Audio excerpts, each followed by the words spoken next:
Welcome. റഹ്മാനാണ്. ബാക്കംസ്റ്റിൽ metabolism of കാർബോഹൈഡ്രേറ്റ്സിൽ നമ്മൾ കഴിഞ്ഞ വീഡിയോയിൽ ക്രെബ്സ് സൈക്കിൾ ഓർ TCA സൈക്കിളിനെ പറ്റിയാണ് പറഞ്ഞു. സോ അവിടെ നമ്മൾ ഡിഫൈൻ ചെയ്തു, സ്റ്റെപ്സ്, റിയാക്ഷൻസ് പറഞ്ഞു, എൻസൈംസ് പറഞ്ഞു, സിഗ്നിഫിക്കൻസ് പറഞ്ഞു, എനർജറ്റിക്സ് പറഞ്ഞു. സോ നമ്മൾ പറയാത്തത് റെഗുലേഷൻ നമ്മൾ പറഞ്ഞിട്ടില്ല, ദെൻ ഇൻഹിബിറ്റേഴ്സിനെ കുറിച്ച് പറഞ്ഞിട്ടില്ല, റോൾ ഓഫ് വൈറ്റമിൻസ് പറഞ്ഞില്ല, അനാപ്ലീറോട്ടിക് റിയാക്ഷൻസിനെ കുറിച്ചിട്ടും നമ്മൾ പറഞ്ഞില്ല. സോ അതെല്ലാമാണ് നമ്മൾ ഈ വീഡിയോയിൽ പറയാം. നമ്മൾ ക്രെബ്സ് സൈക്കിൾ പറഞ്ഞപ്പോൾ ഫസ്റ്റ് സ്റ്റെപ്പ് പറഞ്ഞത് എന്തായിരുന്നു? ഓക്സാലോ അസറ്റേറ്റ്, അതിന്റെ കൂടെ അസറ്റൈൽ കോ എ കൂടി ചേരുന്നു. അപ്പോൾ അത് കണ്ടൻസേറ്റ് ചെയ്യുന്നു, ദെൻ വാട്ടർ കൂടി ചേർത്ത് ഹൈഡ്രോലൈസ് ചെയ്യുമ്പോൾ നമുക്ക് സിട്രേറ്റ് കിട്ടും എന്നാണ്. സിട്രേറ്റ്. ഇപ്പൊ ഇതിന് വേണ്ട എൻസൈം വാസ് സിട്രേറ്റ് സിന്തേസ് ആയിരുന്നു. സിട്രേറ്റ് സിന്തേസ് ആണ് നമ്മൾ ആദ്യം പറഞ്ഞു. ആൻഡ് ഈ സ്റ്റെപ്പ് ഇറിവേഴ്സിബിൾ ആണ്, അതുകൊണ്ട് ഇങ്ങനെ വരയ്ക്കാം. ദെൻ മൂന്നാമത്തെ സ്റ്റെപ്പ് നമ്മൾ പറഞ്ഞത്, അവിടെ മൂന്നാമത്തെ സ്റ്റെപ്പ് പറഞ്ഞത് 6 കാർബണുള്ള ഐസോസിട്രേറ്റ് അതിനെ ഡീഹൈഡ്രോജനേറ്റ് ചെയ്യുന്നുണ്ട്,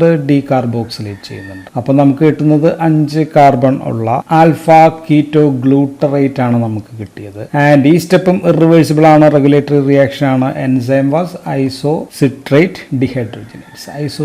ഡിഹൈഡ്രോജനേസ് ആണ്. ദെൻ നാലാമത്തെ സ്റ്റെപ്പ് നമ്മൾ പറഞ്ഞത്, ഈ കിട്ടിയ ആൽഫ കീറ്റോ ഗ്ലൂട്ടറേറ്റ് ഓക്സിഡേറ്റീവ് ഡീകാർബോക്സിലേഷൻ വഴി സക്സിനൈൽ കോ എ ആകുന്നു എന്നാണ്. ആൻഡ് ഇവിടെ വർക്ക് ചെയ്യുന്നത് ഒരു എൻസൈം കോംപ്ലക്സ് ആണ്, ആൽഫ കീറ്റോ ഗ്ലൂട്ടറേറ്റ് ഡീഹൈഡ്രോജിനേസ് എന്ന് പറയുന്ന ഒരു കോംപ്ലക്സ് ആണ്. ഇതും ഇറിവേഴ്സിബിൾ ആണ്, റെഗുലേറ്ററി സ്റ്റെപ്പ്. സോ ഇത് റെഗുലേറ്ററി സ്റ്റെപ്പ് ആണെന്ന് പറഞ്ഞു, ഇതും റെഗുലേറ്ററി സ്റ്റെപ്പ് ആണ്, ഇതും റെഗുലേറ്ററി സ്റ്റെപ്പ് ആണ്. സോ ഈ 3 എൻസൈംസ് ആണ് regulatory enzymes. So these 3 are the regulatory enzymes. ഇതാണ്. അപ്പോൾ TCA സൈക്കിളിൽ വെൻ ലെവൽ ഓഫ് ATP കൂടിയാൽ, ATP എമൗണ്ട് ഇൻക്രീസ് ചെയ്താൽ, അല്ലെങ്കിൽ നമ്മൾ പറയാം ATP to ADP റേഷ്യോ അത് വർദ്ധിച്ചാൽ ഈ സിസ്റ്റംസ് എല്ലാം സ്ലോ ആകും, കുറയും, അതിന്റെ ആക്ഷൻസ് കുറയും. ATP പോലെ ഇൻക്രീസ്ഡ് NADHന്റെ തോത് കൂടിയാൽ, ഓർ NADH to NAD+.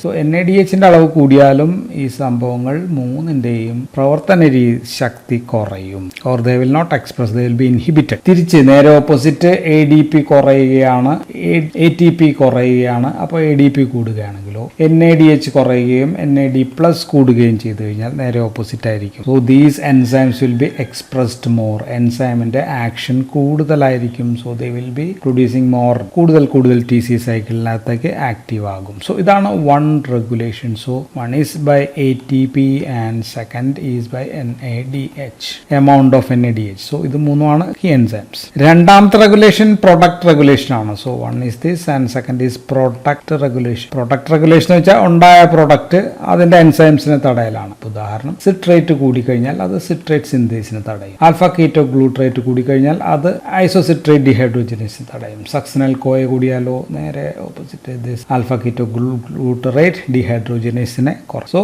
ഇതാണ് പ്രൊഡക്റ്റ് റെഗുലേഷൻ. ഫീഡ്ബാക്ക് ഇൻഹിബിഷൻ എന്നും പറയാം ഇതിനെ, ഫീഡ്ബാക്ക് ഇൻഹിബിഷൻ. മൂന്നാമത്തത് കാൽഷ്യം ആണ്. കാൽഷ്യം ലെവൽ ഇൻക്രീസ് ചെയ്ത് കഴിഞ്ഞാൽ, സോ കാൽഷ്യം വർദ്ധിച്ചു കഴിഞ്ഞാൽ ഈ എല്ലാ എൻസൈംസും സ്റ്റിമുലേറ്റഡ് ആകും, കൂടുതൽ ആക്റ്റീവ് ആകും. സോ കാൽഷ്യത്തിന് ഇതിനൊക്കെ ആക്റ്റീവ് ആക്കാൻ പറ്റും. ഈ TCA സൈക്കിൾ പ്രോസസ് തടയുന്ന 3 ഇൻഹിബിറ്റേഴ്സ് നമ്മൾ പറഞ്ഞാൽ, ഇൻഹിബിറ്റേഴ്സ് ഓഫ് ദിസ് പ്രോസസ് പറഞ്ഞാൽ, ഒന്ന് ഫ്ലൂറോ അസറ്റേറ്റ് ആണ്. ഫ്ലൂറോ അസറ്റേറ്റ് എന്ന് പറയുന്ന സംഭവം തടയുന്നത് സിട്രേറ്റിനെ, നമ്മൾ സിട്രേറ്റിനെ ഐസോസിട്രേറ്റ് ആക്കി മാറ്റുന്നുണ്ട്. സിട്രേറ്റിനെ ഐസോസിട്രേറ്റ് ആക്കി മാറ്റുന്നത് അക്കോണിറ്റേസ് എന്ന് പറയുന്ന എൻസൈമാണ്. സോ ഈ സെക്കൻഡ് സ്റ്റെപ്പ് ആയിരുന്നു. സോ ഇതിനെ തടയുന്നതാണ് ഫ്ലൂറോ അസറ്റേറ്റ് എന്ന് പറയും. ദെൻ അടുത്ത സ്റ്റെപ്പിൽ ആൽഫ കീറ്റോ ഗ്ലൂട്ടറേറ്റ് ഡീഹൈഡ്രോജനേസിനെ തടയുന്ന ഒരു എൻസൈമാണ് ആർസിനൈറ്റ് എന്ന് പറയുന്നത്. സോ ആൽഫ കീറ്റോ ഗ്ലൂട്ടറേറ്റ് അതിൽ സക്സിനൈൽ കോയാക്കുന്ന സ്റ്റെപ്പിലാണ് തടയും. ദെൻ പിന്നെ ഉള്ളത് മാലോണേറ്റ് ആണ്. മാലോണൈറ്റിന് സക്സിനൈൽ ഡീഹൈഡ്രോജിനേസ് എന്ന് പറയുന്ന എൻസൈം, സക്സിനൈൽ ഡീഹൈഡ്രോജിനേസ് എന്ന് പറയുമ്പോൾ സക്സിനേറ്റിനെ മാലോണേറ്റ് ആക്കി മാറ്റുന്ന ആ സ്റ്റെപ്പ് തടയാൻ പറ്റും. സോ ഇത് മൂന്നുമാണ് ഇൻഹിബിറ്റേഴ്സ് ഓഫ് TCA സൈക്കിളിനെ തടയുന്ന ഇൻഹിബിറ്റർ. ഇനി നമുക്ക് റോൾ ഓഫ് സർട്ടൻ വൈറ്റമിൻസ് പറഞ്ഞാൽ, സോ ഈ വൈറ്റമിൻസിന്റെ റോൾ പറഞ്ഞാൽ, വൈറ്റമിൻ B കോംപ്ലക്സിലെ 4 പേരെ പറ്റിയാണ് നമ്മൾ പറയാം. ഒന്ന് B1 ആണ്. B1 എന്ന് പറയുമ്പോൾ തയാമിൻ ആണ്. തയാമിൻ എവിടെയാണ് important? Alpha keto glutarase enzyme, dehydrogenase enzyme കോംപ്ലക്സിൽ ഇമ്പോർട്ടന്റ് ആണ്. നമ്മൾ TPP പൈറുവേറ്റ് ഡിഹൈഡ്രോജനേസ് കോംപ്ലക്സ് പറഞ്ഞപ്പോൾ നമ്മൾ പറഞ്ഞാണ് സെയിം ഫംഗ്ഷൻ തന്നെയാണ്. സോ B1 ഈസ് ഇമ്പോർട്ടൻറ്റ്, അതൊരു ഇമ്പോർട്ടൻറ്റ് കോഫാക്ടർ ആണ് അവിടുത്തെ. ദെൻ B2 എന്ന് പറയുമ്പോൾ ഇറ്റ്സ് റൈബോഫ്ലാവിനുമായിട്ട് ബന്ധപ്പെട്ടുള്ളതാണ്. So that is important in FAD and FADH2 ഒക്കെ ഉണ്ടാവാനായിട്ട് വേണം. ദെൻ മൂന്നാമത്തത് B3 ആണ്. B3 ഓർ നിയാസിൻ ആണ്. നിയാസിൻ നമുക്ക് വേണ്ടത് NAD+, NADH ഒക്കെ ഉണ്ടാവാനായിട്ട് ഇത് വേണം. ദെൻ B5 ആണ്. B5 ഈസ് പാന്തോത്തനിക് ആസിഡ് ആണ്. പാന്തോത്തനിക് ആസിഡ് ഉണ്ടാവാനായിട്ട്, അത് CoA ഉണ്ടാവാനായിട്ട് പാന്തോത്തനിക് ആസിഡ് നമുക്ക് ആവശ്യമാണ്. സോ ഇതാണ് വൈറ്റമിൻസിന്റെ റോൾ. ഇനി TCA സൈക്കിൾ അനബോളിക് ആണോ കാറ്റബോളിക് ആണോ? അനബോളിക് ആണോ കാറ്റബോളിക് ആണോ എന്ന് ചോദിച്ചു കഴിഞ്ഞാൽ രണ്ടും അല്ല, രണ്ടും ആണ് എന്ന് നമുക്ക് പറയാം. അപ്പൊ അതിന് നമ്മൾ പറയാ ആംഫിബോളിക് ആണ് എന്ന് നമുക്ക് പറയാം. സോ പ്രോസസ് ആംഫിബോളിക് ആണ്. സോ അനബോളിക് എന്ന് പറയാൻ കാരണം എന്താ? ഇതിലുണ്ടാകുന്ന വേരിയസ് ഇന്റർമീഡിയറ്റ്സ് അത് മറ്റു പലതും ഉണ്ടാക്കാനായിട്ട് കൊടുക്കുകയാണല്ലേ. ഇവിടെ ഓരോരോ ഇന്റർമീഡിയറ്റ് നമ്മൾ പറഞ്ഞതും മറ്റു പല പരിപാടികൾക്കൊക്കെ പോവാണ്. ഇപ്പൊ സിട്രേറ്റ്, ഇവിടെ ഉണ്ടാകുന്ന സിട്രേറ്റിൽ നിന്ന് ഓക്സാലോ അസറ്റേറ്റ് ഉണ്ടാക്കി അത് ഫാറ്റി ആസിഡ് സിന്തസിലേക്ക് പോകാം. ഇവിടെ ഉണ്ടായിരുന്ന ആൽഫ കീറ്റോ ഗ്ലൂട്ടറേറ്റ് നമുക്ക് ഗ്ലൂട്ടമിൻ ആക്കാം. ഗ്ലൂട്ടമിൻ ആക്കിയിട്ട് ഗാബ എന്ന് പറയുന്ന ന്യൂറോ ട്രാൻസ്മിറ്റർ ഉണ്ടാക്കാൻ പോകാം. ഇവിടെ ഉണ്ടായിരുന്ന സക്സിനൈൽ കോയെ നമുക്ക് ഹീം ഉണ്ടാക്കാൻ വേണമെന്ന് നമ്മൾ പറഞ്ഞു. അതിന്റെ കീറ്റോലിസിസിൽ CoA ഡോണർ ആയിട്ട് പോകാം നമ്മൾ പറഞ്ഞു. ദെൻ ഇവിടെ ഉണ്ടായിരുന്ന ഓക്സാലോ ആസറ്റേറ്റ് നമുക്ക് അസ്പാർട്ടേറ്റ് ഉണ്ടാക്കാം. ദെൻ പല അമിനോ ആസിഡ്സ് ഉണ്ടാക്കാം. ദെൻ ഗ്ലൂക്കോനിയോജെനിസിസ്